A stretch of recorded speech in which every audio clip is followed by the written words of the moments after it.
Allan Coleman, at half-time, you were 6-0 down, you'd played up the hill, you knew you had the first 10 minutes playing against 12 men. You must have been pretty hopeful at half-time.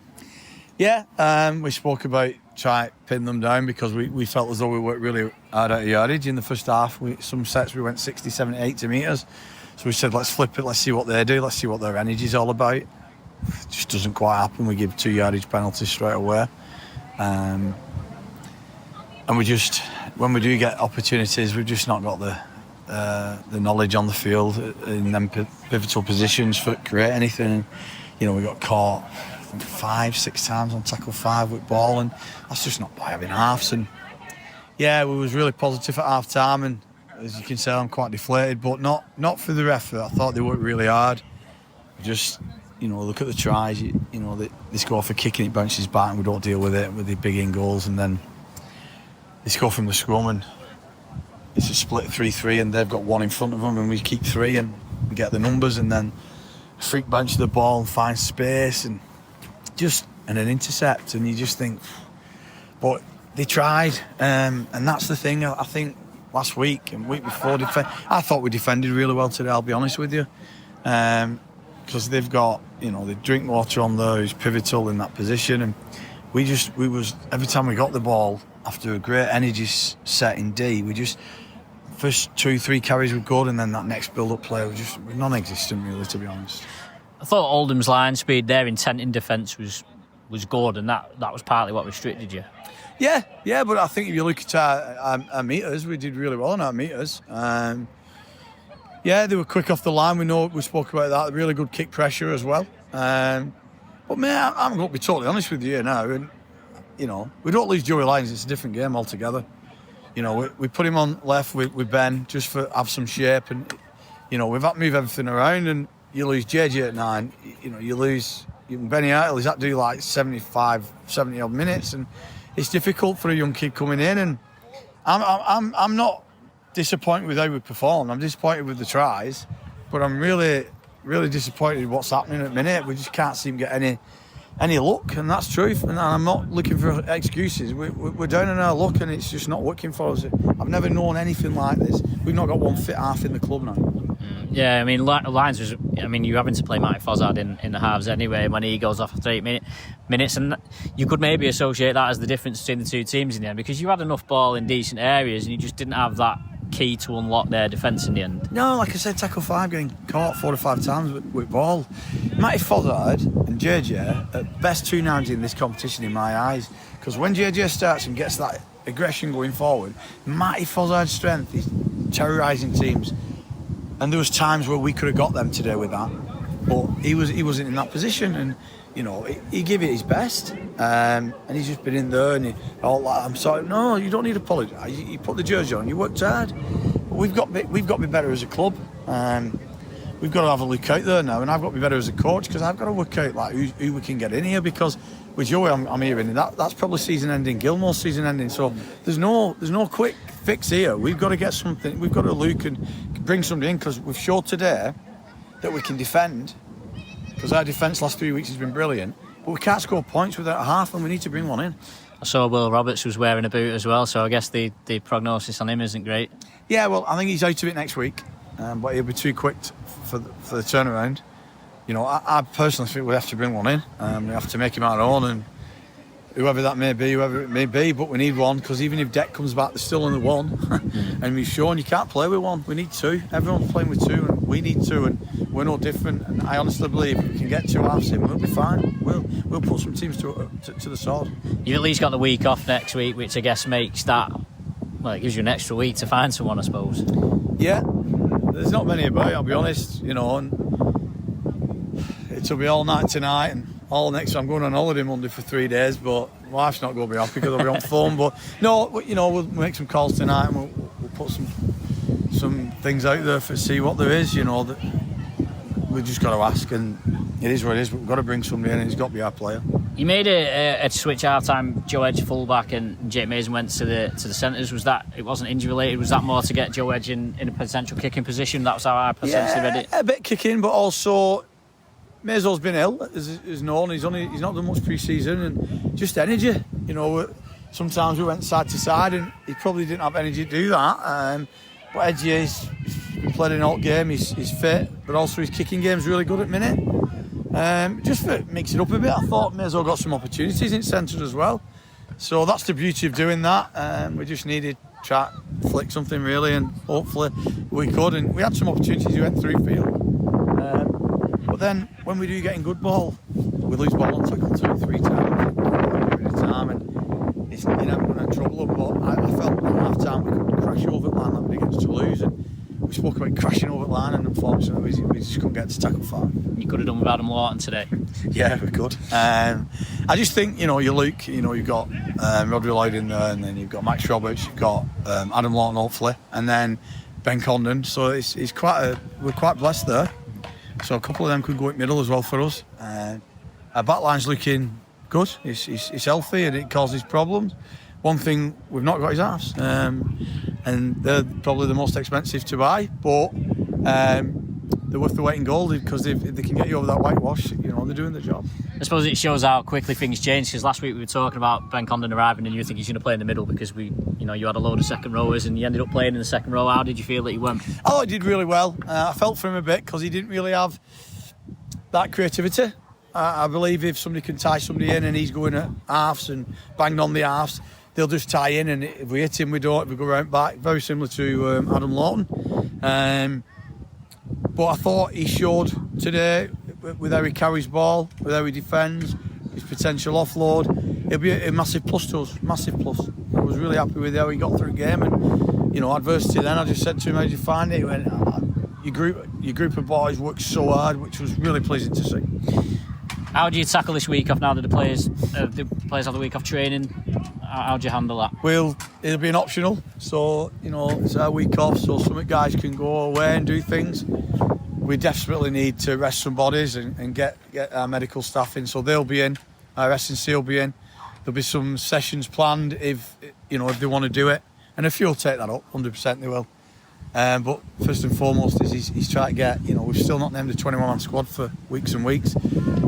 And we just desperately need to get some bodies in, and I know I keep going over it, James, but we're desperate for it, mate. We're desperate.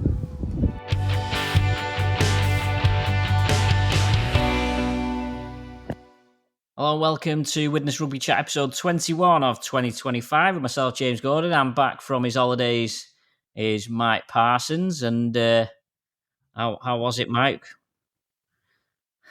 Well, the holiday was great. It was a lot warmer than over here, about 35, 36 degrees, which was amazing, but it just goes too quickly, doesn't it? And since we was last doing the podcast, I think we've had the good, the bad, the ugly, haven't we? Well, yeah, so obviously we didn't do last week's podcast was, of course, the interview with the chairman. So we didn't have our usual chit-chat after the Toulouse game, which I guess we can cover briefly now. A good win for Widnes, and said at the time it was a win that they deserved mainly for the way they played in the 3 consecutive home games. It would have been a travesty if they'd have ended up with 1 point from them 3 games. How did you see it? Yeah, definitely. I mean, on the night, I was hopeful. I felt something bubbling from the previous week, something about Saturday nights as well. It seems to lift the fans. It seems to lift the players and stuff like that. And I think that's what we saw. I thought right from the off, we was right at it. A lot of credit has to go to the way Adam Lawton was getting utilised. I mean, he, to put it into simple terms, they just couldn't handle him. I think that's credit to the coaching staff, but also to Adam as well, because we were getting into situations where he was going straight at the Toulouse line, out wide, at pace, full power, and they couldn't stop him. But in fairness to Adam, where the credit comes to him is that's the best shape I've ever seen Adam Lawton in. And I think under John Keir, he ended up getting utilised as a prop. And, ultimately, Adam, of course he can prop, the size of the man, but it was probably more down to his fitness at the time as well, and not being able to play 80 minutes in the back row, because obviously defending in the back row, you've got a lot of quick players coming at you and you've got to be a bit nimble. And I think the condition he's in at the moment is probably the best I've seen him in. And, to go with that, he's got a hunger. And then obviously a hungry Adam Lawton, a fit Adam Lawton, the quality speaks for itself. But as for the rest of the team, you had, heroic efforts by Liam Bence, long minutes. And then that, Roberts, the halfback, was a revelation, I think, for the size of the lad. His boots on him, his long kicking game, he was kicking Toulouse to death. And then, what was it, about 60 minutes, he hobbles off and you think, crikey, how many mirrors and has Allan Coleman smashed and how many ladders has he walked under? Because then you're in a situation then where you're thinking, here we go, we've got to see this out. But fortunately we did. But again, it was another lost body. But I think, to sum it up, I think the fans deserved that performance on the night. I think the players did, to be fair, and definitely the coaching staff. I think it was a performance that it was needed by everybody, wasn't it, for morale around the whole town, really? Yeah, so obviously Adam Lawton's now come back on a permanent basis, which is something that's been worked on for a while. To be honest, Widnes probably could have done with him against Oldham last week, although obviously there's obvious reasons why he wasn't playing against Oldham. But yeah, I think we've talked about it on the podcast before, and those who listen to the commentary on BBC, we're always talking about Adam Lawton. I've always said I thought he was a player Widnes should have kept. I always mention, and again we've mentioned this on here before, I thought he played his best rugby when Simon Finnegan was the coach. He seemed to just get him back to playing and made him look like he wanted to play. Because I suppose he's probably earlier in his career, he was one of them players where sometimes you wondered whether he wanted to play. But certainly now you can see his passion for it. And as I've said on a few podcasts this year, ultimately Widnes need to make sure that Widnes lads and local lads and players that they've produced who are good enough, and let's get it right, Adam Lawton is more than good enough, should be playing for Widnes. So it's definitely a positive to have him back and to have him in the team. And then of course with Ben Condon arriving as well, you've got two pretty big back rowers. Although of course back row isn't necessarily a problem position. I was half wondering whether Adam Lawton might play standoff, to be perfectly honest. Well, I know in his very, very, very young days, I think that's where he actually started in his amateur team. But yeah, I mean, absolutely, like that is where we are thin on the ground. And you spoke about Ben Condon. I walked past him in the high street the other day. He is a man mountain, and I felt sorry for him a little bit at Oldham because you could see what he was about. Every ball he was taking in, there was 2 or 3 defenders on him straight away, and that was obviously because of the halfback situation, having no halfbacks, not having the ability to put him on a one-on-one, and Oldham was kind of defending our shape with ease, really, and they knew what was coming. But even him going into tackles with 2 and 3 defenders on him, his post-contact meters straight away, you could see he was a step ahead of anybody on the pitch. And as for his pace, I mean, I don't know if you've seen, James, from where you was, but when the fly kicks was going in down the pitch between him and Jake Mays, and he was outrunning Moagoro, a very competent winger at this level. So that's the type of play you've got on your hands. And if you've got Adam Lawton on the other side, I'm really intrigued to see what our halfback situation is going to be. I believe, Roberts, his injury isn't as bad as what we think. So there's a chance he could come into it in the next couple of weeks. And then if we can get somebody to slot alongside him, hopefully then these two, beasts of the back rowers really can be unleashed and we can cause some damage. Well, the key's going to be to get runners behind him, isn't it? I suppose Jake Mason perhaps is from fullback might be one of those. Deck Patton. I think the club update last week said that they're hoping he'd be back for the Doncaster game, but that probably, as much as the club update said that last week, but I don't get the impression that. I don't know. I just got the impression. There's just an impression I get that he won't be. He won't be back for the Doncaster game. It doesn't sound like he's been. Whenever I spoke to Allan after games, it's never felt like he was close to coming back or that he was. But they said he's back in training. But of course, getting him back would be a start. Because ultimately at the moment you've not got any halfback. So. Yeah, and I think as well, I know I've seen a couple of people be a little bit critical over the weekend against Oldham, but that was no Matty Fozzard's or Jordan Johnson's fault by any stretch. I mean, people are saying, yeah, they've played half before, but there's a difference between filling in at halfback, and having to run a game completely. And let's have it right.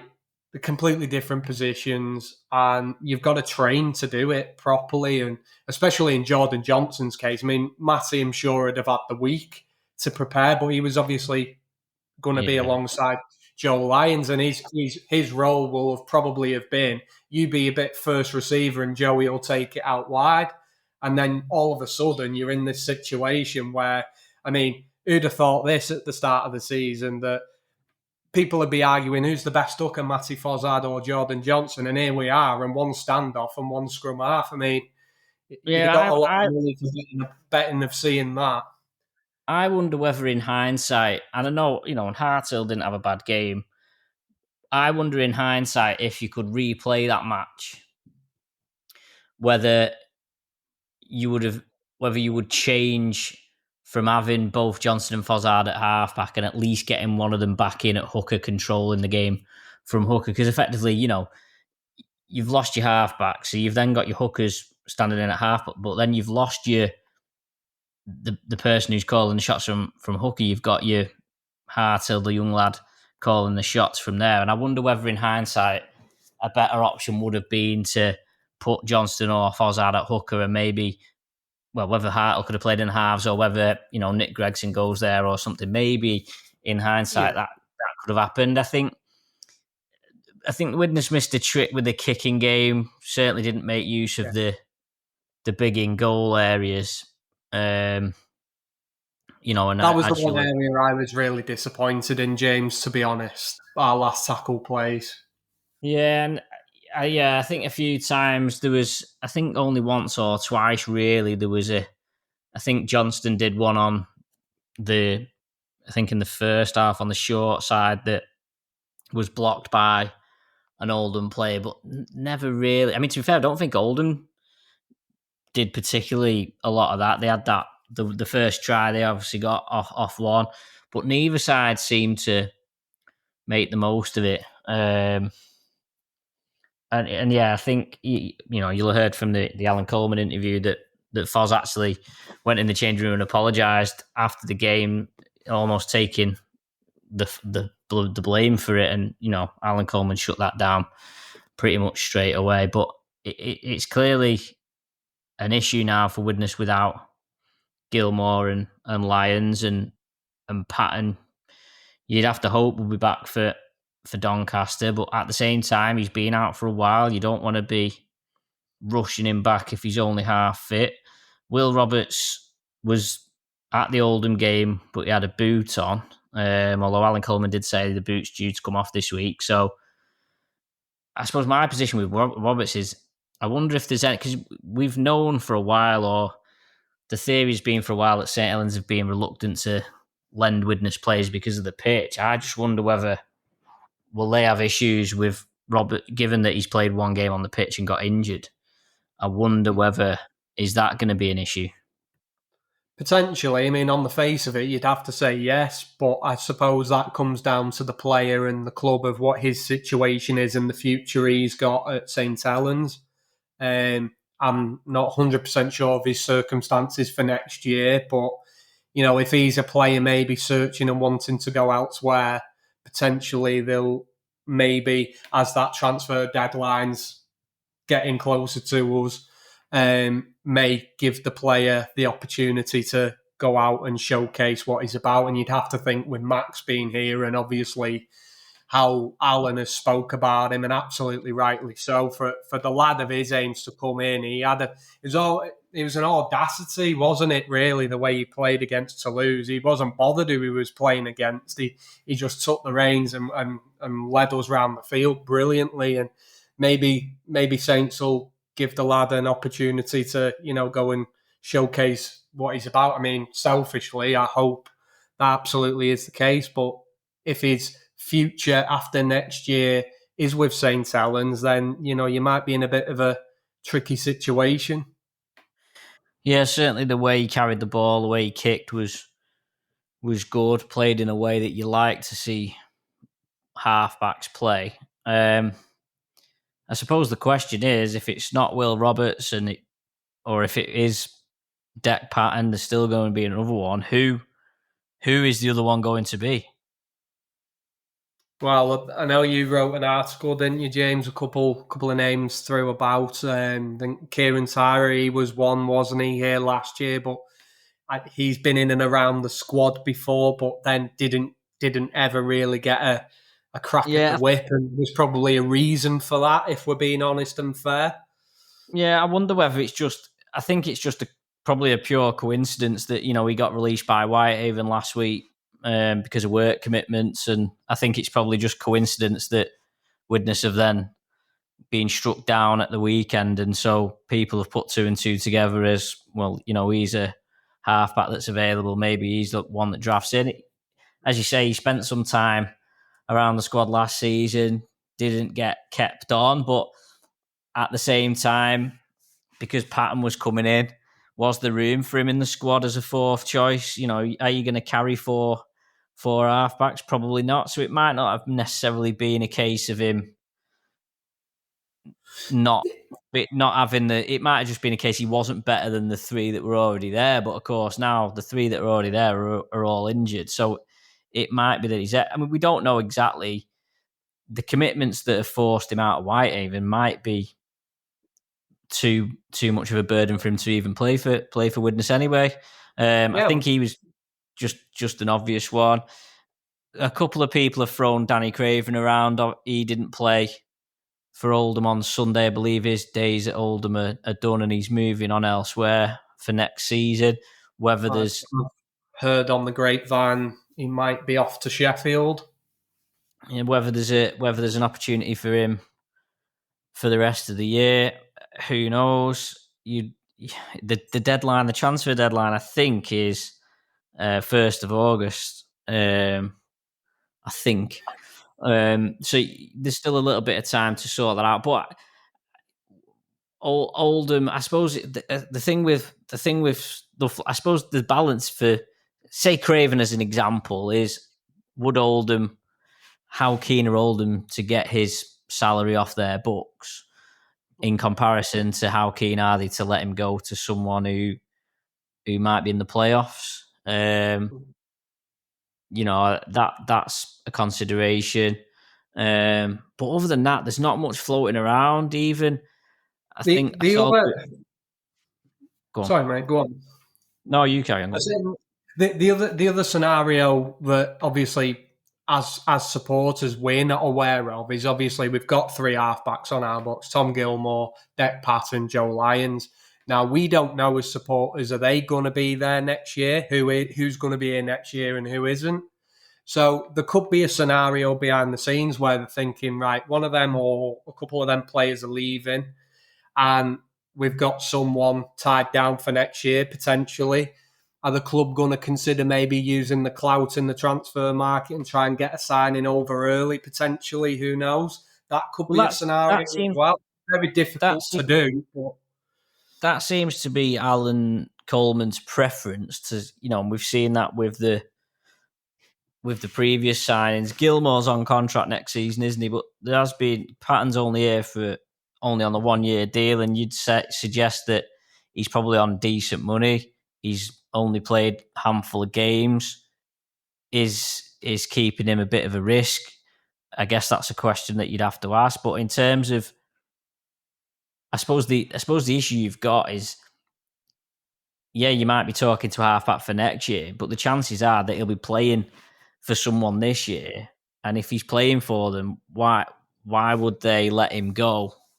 As I say, I'm not aware of anyone, to be honest. But I think it's slightly different with certain positions. But I'd be surprised if a club, even if they know, like for instance, Widnes, if Dec Patton had signed for somewhere else next season, Widnes wouldn't let Dec Patton go now because they've not got the bodies to replace him for the rest of the season. So I think that's what makes it difficult with that.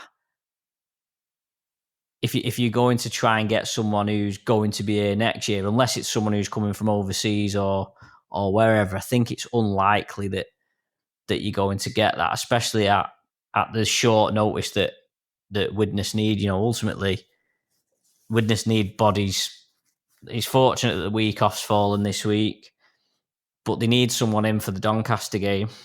It's I think, like you said, mate, it's the worst position for this to be happening. It really is, because it's like, say, even a hooker, for example, you play with one hooker and one off the bench, but you can play with an hooker for 80 minutes. You can't even really wing it with one half-back. You need two in this division to move people side to side. And like you say, I'd find it I'd be incredibly surprised if, like you say, if there is a target out there and any of our current halfbacks are moving on. It'd be incredibly difficult for the club to get that over the line. But I suppose if that is a scenario, I'm sure they'll be doing the damnedest to try and do it. Yeah. Well, you don't know who they might end up with. There might be a player who's playing in Super League who is going to finish in Super League at the end of this year and then drop down to Championship next year. Well, if that's the case, you're not going to get him for the rest of this year because he'll be playing out his full-time contract. Here's one for you, James. And I was reading Salford was linked to him, and it'd have been perfect because he's from Widnes as well. Danny Richardson on loan. Yeah, well, Richardson, he was very good for Salford. I did Salford Warrington last week, and he was very good for Salford. I think Hull have recalled him, haven't they? Because Mikey Lewis is. It sounds to me like Salford are trying to get Richardson for next season, and they're hoping to get him on loan for the rest of this because they know they're obviously talking to him for next season. Now, what league Salford are going to be in is anybody's guess. But yeah, he had a good. That was one of the best games I've seen him play for a long time for Salford. But yeah, you just don't know who's out there. Leon Hayes as well. He's back on the horizon, isn't he? At Warrington in a couple of weeks. The Warrington situation is Hayes, but I think he's still 3-4 weeks off. From what I've been told this week is he's still 3 or 4 weeks off from playing. There's the other lad at Warrington, Ewan Irwin, who's 17, 18, made his debut this year. I think he was the third youngest player ever to play Super League for Warrington. Again, my understanding is that Warrington are quite keen to wrap him in cotton wool a little bit and keep him away from certain situations. So it doesn't seem that even Warrington have got anyone that might drop in. Of course, Leyland, who was there, he's got a long-term injury as well.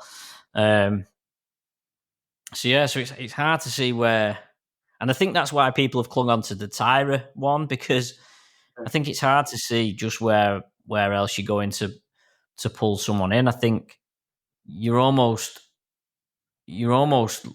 praying that Patton is able to play, and then if Patton does play, you're sort of resigning yourself to, well, maybe Johnston or Fozzard or Nick Gregson's going to have to play there.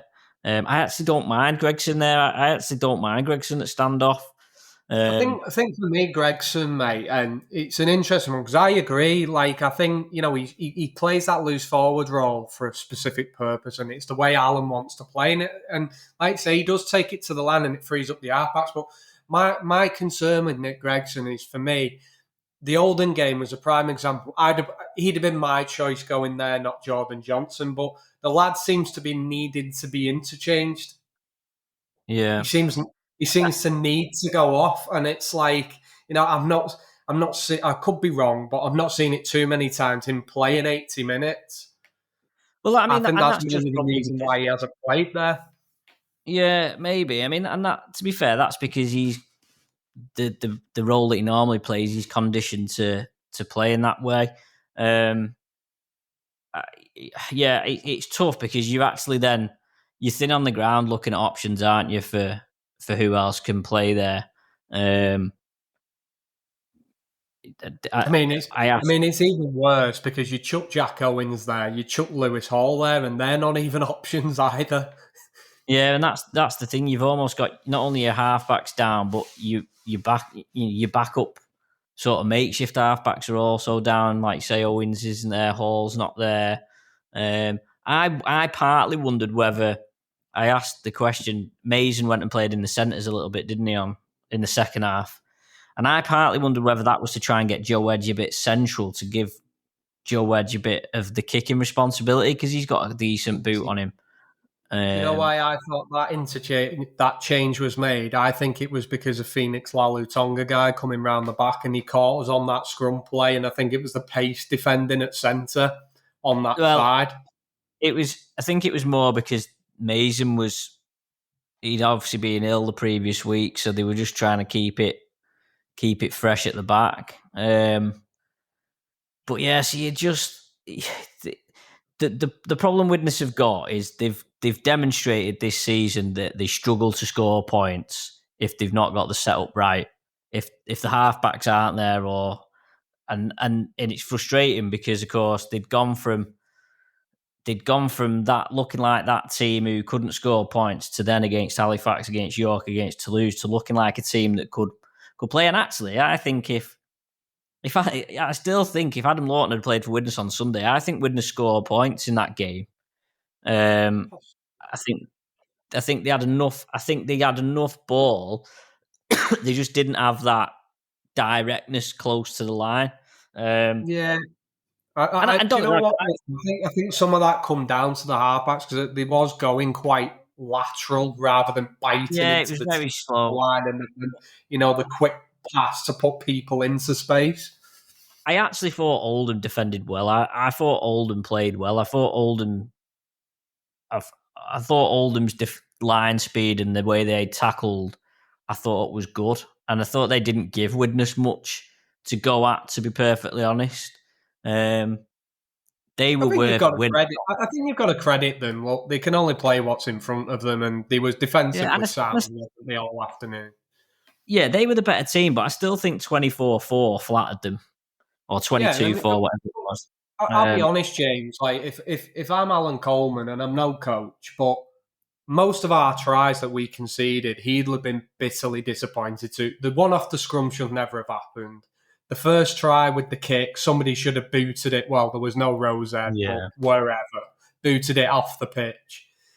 The Chapel pass, I mean, when your luck's not in, it's not in. That ball. Well, I mean, that's one of them where the lad fumbled it forward, got lucky. All you need is a Widnes fingertip to touch that ball, and it'd be a knock on.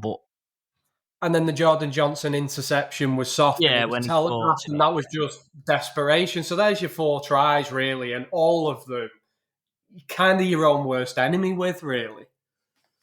Yeah, and I think, like I say, I thought it was just one of them games where it was just one to not lose any sleep over in my view. Oldham were just a bit better. They had the bodies and Widnes didn't. You probably if you put Josh Drinkwater in Widnes' team instead of Oldham's, Widnes probably win the game. And I think, but as you say, the problem you've now got is we were talking about Widnes have got 9 games left. Only one of those is against the top 4 team, so they've got a really good opportunity to win. Well, Widnes should. I don't know. I'd almost be tempted to say Widnes should target winning. Well, at least 6, I'd say, of the last 9 games. I think that's a reasonable target. But the problem you've got is you're now targeting them without having any idea who your halfbacks are going to be.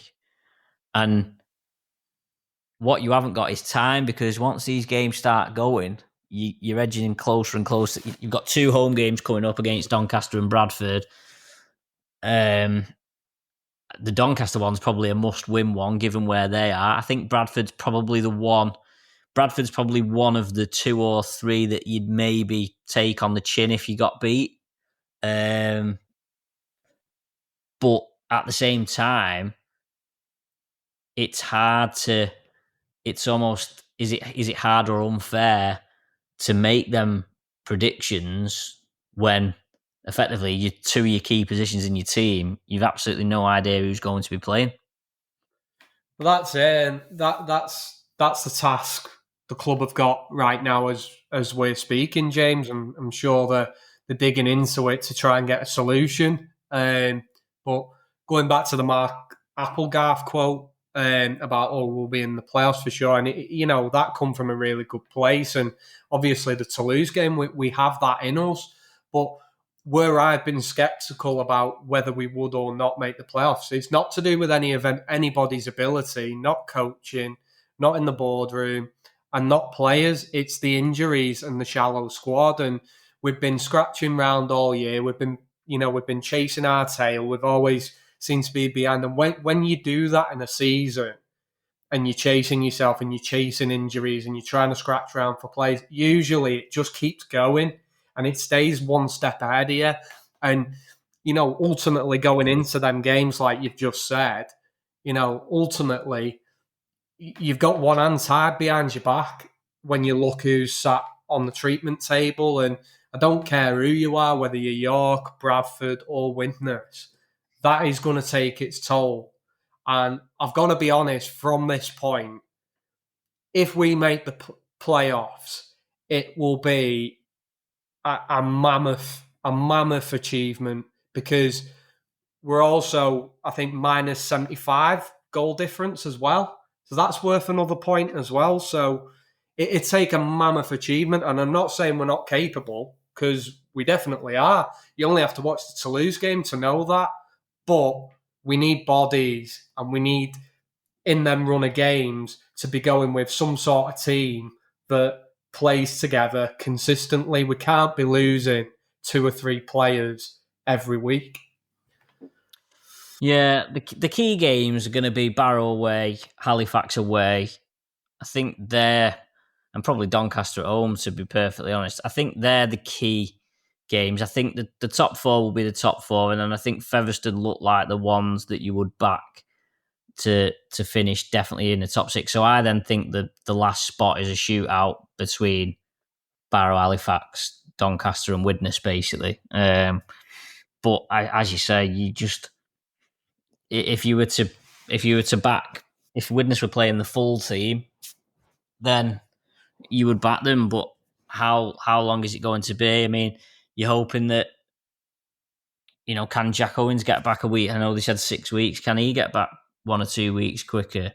Can Lewis Hall get back 1 or 2 weeks quicker? I suppose it all hinges on little things like that. Although it didn't look good for Joe Lyons at the weekend, we've not necessarily had a prognosis yet on how bad it is for him. I mean, it did look bad, and the initial reaction was that it was bad, but you never know. He might have had a scan this week, or he might be waiting for a scan that might say he's only out for a couple of weeks. And that's what you've just got to cling on to at the moment.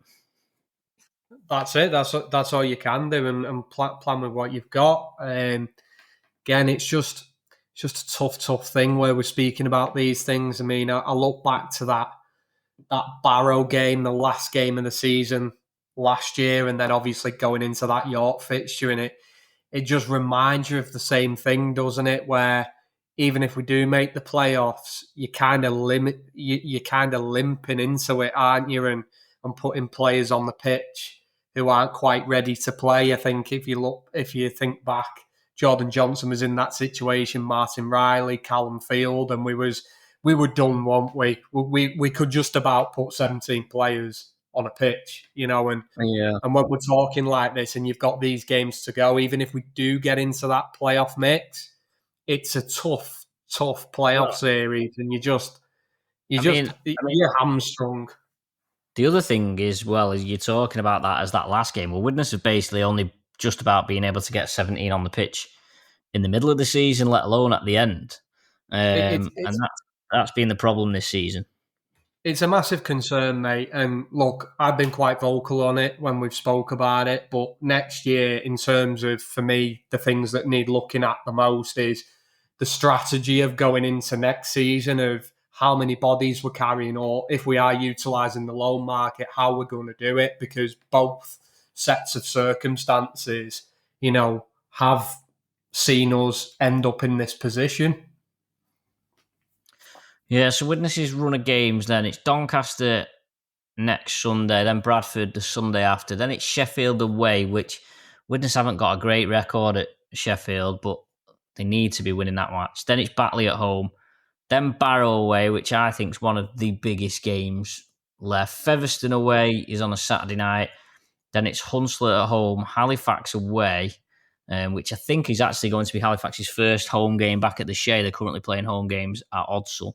And then London Broncos at home is the very last game of the regular season. So, as I've said, only one of them last 9 games is against the top 4 team, and it's at home to Bradford. And Widnes they've got a decent record against Bradford.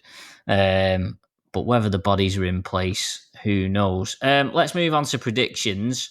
You'll be pleased to know that Allan Coleman actually mentioned the predictions when I was chatting to him after the Toulouse game, because, of course, you predicted that Widnes would beat Toulouse and I predicted otherwise, which means that Mike has now opened up a 3-point lead in the predictions.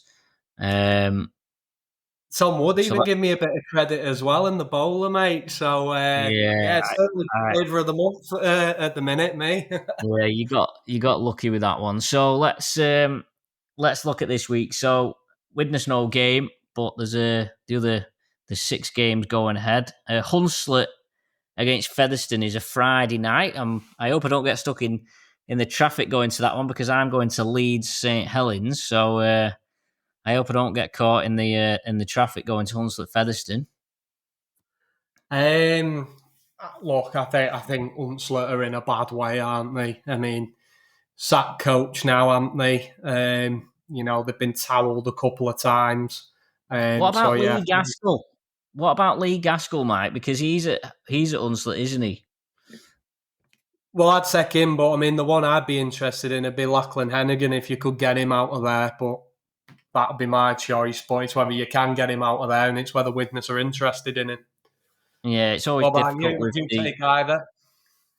Yeah, it's whether the thing with the Aussies is it's whether you can get their permits changed, and that's often not the most easy thing to do. He's not actually in the squad this week, Hannigan. I don't know whether he's injured or anything, but Gaskell's in the squad there. But yeah, we're going for Featherstone. I think for that, Featherstone in decent nick. Sounds like they've started to get some money together again, and they're having a crack at it again. In light of whatever's happening in the Super League. So that's Friday night. Saturday night is London against Doncaster. Now, London picked up a decent win over Halifax last week, and they tend to do this, London. They tend to pick up mid-season. They have some players arriving, usually, some from the French league, but they've got this.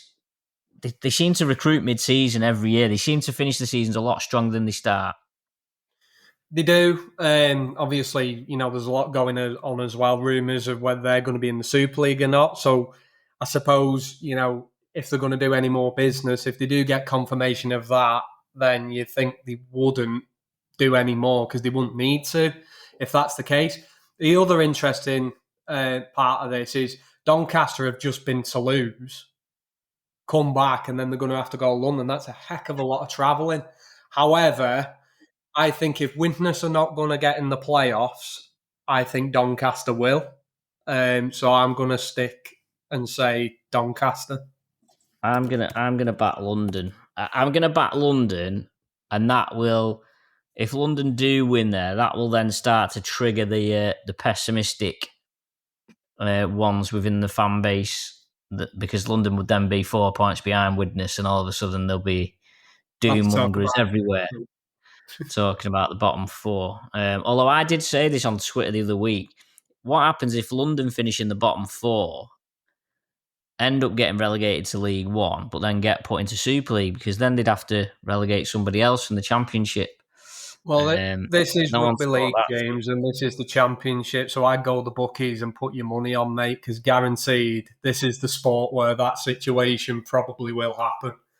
The one that I've seen today, and this sort of contradicts everything that I've heard so far, is that apparently Toulouse, they want to go to 14, but not with Toulouse, which then gives a leg up to York, who have been linked with Paul Vaughan this week. Interestingly, York, I've seen on Twitter this week, haven't used a loan or dual reg player all season, so that proves their sort of worthiness in a way.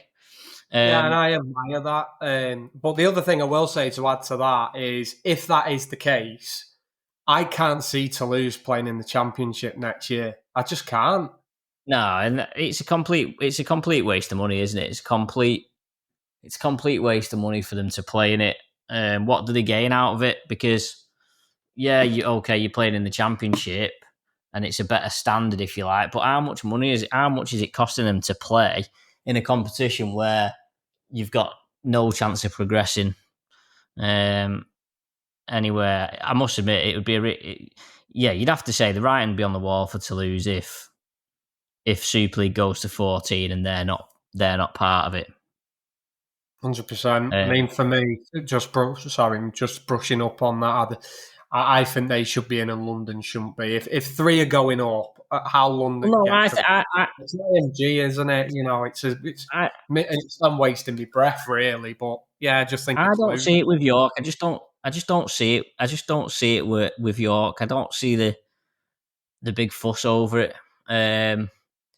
It's a city, but York have had a team since 1901, and they've never built a fan base big enough. They've never, and I just feel like all the Super League teams would call them like they call Huddersfield and teams like that for not bringing fans. Yeah, I think if they go to 14, it's got to be London, Toulouse, and Bradford. Well, Bradford, the main thing that lets Bradford down, of course, is the pitch, but everything else they've got in place. So, of course, the pitch is one of the biggest things. But I think I'm just a bit more lenient with York is at least doing it year on year on the field. You know, they've won a trophy this year already. The facilities are good. And the crowd argument, I totally agree with. Their crowds won't grow that much. If they go in Super League the first year, they'll get some decent crowds because it's a new place for, obviously, Super League. Yeah, well, that's what I mean. You know, London, they don't get the crowds either and never have really. And it's just, let's have it right. If it wasn't in London, we wouldn't be having it down there. And they've been absolutely garbage this year. Do you know what I mean? Yeah, I mean, like I say, I'd much rather it was decided on who wins the league. And to be fair, that's probably the best thing that Bradford could focus on, because if Bradford turn around and win the Championship and then they get put into Super League, then they've got every right of turning around and say, well, look, we won the Championship. Well, York could be the same, I suppose. That's a big motivation, I think, for them, because they're going to get people sniping at them. Whoever goes up, Bradford or York or whoever, they'll get people sniping at them. But if they go and win the Championship Grand Final, then they've got the perfect answer. They turn around and say, well, we won the Grand Final. We deserve to go up. And I don't think you can argue with that. No. Halifax, Toulouse, on the subject of Toulouse, they're at Halifax on Saturday. Halifax on a little bit of a downer. But Toulouse seem to be struggling to score points. They do, but like again against Doncaster, they got the job done, didn't they? Look, it's a game Halifax, can win. Widnes did it a couple of weeks ago, and they're in no different situation than what Widnes are. If anything, you'd probably say they may be a little bit better equipped in terms of bodies and who they can put in what positions. But for me, I wasn't convinced at the start of the season when they went on a surge. It reminded me a little bit of us under the Simon Finnegan days, where it was a bit of a false dawn, and then they've come sliding down the other side. I wasn't impressed with them when they played Widnes. I think they're the side who are going to go on a bit of a slide. So I'm going for Toulouse with that one. Yeah, I'm going to Toulouse as well. We didn't get a chance to mention this because we didn't have a podcast after it, but Widnes only the third team to do the double over Toulouse since they came back into the Championship. The other two being London Broncos and Toronto Wolfpack. Whatever happened to them? Sunday's games: Barrow against Batley. I'll always back Barrow at home. Yeah, Barrow for me. I mean, John, we both backed him to get the new coach bounce against Sheffield, but it's a tough task up there against Barrow. I've said if Widnes don't get in the playoffs, I think it'll be Doncaster. However, I think Barrow will have something to say about that. They've got some great players up there, and they're a hard team to beat on their own turf. So yeah, Barrow. It's Barrow. Barrow have played 8 home games so far. So they've still got to play Toulouse at home, Widnes at home, Halifax at home, but they're away at Sheffield, Doncaster, Oldham, York, London. They've got quite a 50-50 fixture list there, Barrow, but they're certainly going to be in with a chance of playoffs, and they've been up there all season so far. And to be fair, Paul Crary's been quite good at that one. But if you notice the seasons where Barrow have been in the playoffs, it's because they've started seasons well. They've got in there, and then even when they've dropped some points, they've always found a way to pick up a win here and there that's just kept them above the parapet a little bit. And that might be what happens to them this season. And as well, he's got T. Ritson back, Annie, and he's a player at this level that can do something that nobody else can. It's a bit of an outlet nobody else has, and it's a massive weapon. I've had some horrific afternoons up at Barrow and watching T. Ritson run rings round us, and I'm sure he's done it to teams this season. I mean, he did it on the eye pitch, didn't he? This year already. They've just signed. They've just picked up Aidan Doolan, haven't they? Who was at Widnes briefly, but they've got 2 decent halfbacks, Brad Walker and Ryan Johnston, and then they've got some really good. Ellis Robson's a really good player. Ryan King. They've just got a solid squad of players. Staying fit as well, and that's important. Yeah, Oldham, Sheffield. It's hard to look past Oldham. Yeah, a lot of goings on at Sheffield, isn't there? And obviously we've watched Oldham. I don't think I don't think Oldham will run away with it, but it's a convincing Oldham win for me. Yeah, I was saying last week, I'm sure Oldham were probably wishing that their fixtures were reversed and it was actually they were playing Widnes at Boundary Park and Sheffield at Sedgley Park, based on the money that they would have lost playing at Sedgley Park last week. And then the final game is the big one. It's York against Bradford. These are developing a little bit of a rivalry. Of course, York are sort of a bit like the new kids on the block. They're almost like the hipsters' choice for Super League, and Bradford is more the romantics' choice for Super League because of their history. Of course, there's only 4 teams ever won the damn thing, and they're one of them. Yeah. I think it's 2-0 so far to York. I think York won at Odsal in the dying moments a few weeks back, and I think in the 1895 Cup they got the upper hand against Bradford as well. Yeah, for me, York. I'm going for York. I've said it early on in the podcast.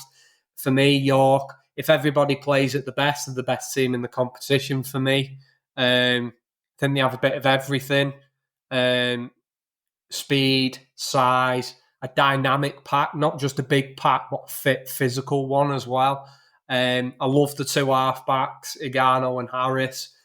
So for me, on their own turf, I think York, and also I think every game Bradford play, they're under pressure, and I think that plays its part as well. So York for me. Yeah, York have just gone above Bradford on points difference, so a win for York could open up a little bit of a gap between the top two and Bradford. Yeah, I think I'm going to back York as well. So we'll see how that rolls this weekend. But Mike, thanks as always for your company. We'll see how things roll this week, and hopefully we'll be back next week to look ahead to the Doncaster game. As always, do drop your questions in on the Rugby League, the Widnes Rugby League fans Facebook page, or get us on Twitter or X or whatever they're calling it this week. Please do leave your reviews and your ratings on wherever you listen to the podcast. On that note, actually, we got one on Spotify this week. I noticed Mike just saying about last week's podcast with the chairman, saying it was good to get the insight. So that's always good. I'll play interviewee just for one question before we go, James. How did you find the interview? Because obviously you were sat there doing it. No, yeah, I mean, I think, like I say, the questions weren't pre-planned or pre-approved.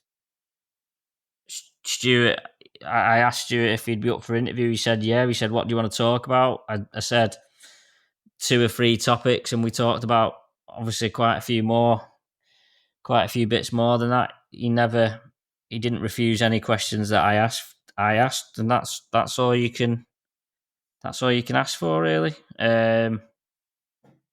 Yeah, I think it confirmed some of the things that we've talked about on this. I think the one for me was the flurry of new directors. Basically, the admission that has been effectively a way of getting cash flow into the business, and clearly that's something that can't just happen. I think I said in the actual interview, it can't happen every year because you'll end up with 25 directors and then you're not going anywhere. So I think it's confirmation of a few things that that I'd got an inkling about. But I think it's useful for people to hear the insight and what goes on, because I think sometimes people make judgment on things without realising that there's 3 or 4, 5 different things going on in the background that might impact on it. And then as I was there, I don't know if the club have announced it yet, but as I was there, they were unpacking all the new merchandise, which looks good. So hopefully once that gets on sale, people spend a few quid and get some money in the coffers. 100%. I think I'll be first in the queue, mate, if this weather carries on, just to get a training top, because I've got it's the anniversary thick kit. So on the hot days at the minute, I'm wearing last year's gear. I think they had some singlets there. You'll be able to get one of them in. Top up your Benidorm tan. But yeah, right. Well, thanks everyone for those comments, and thanks again to Mike, and we'll see you next week.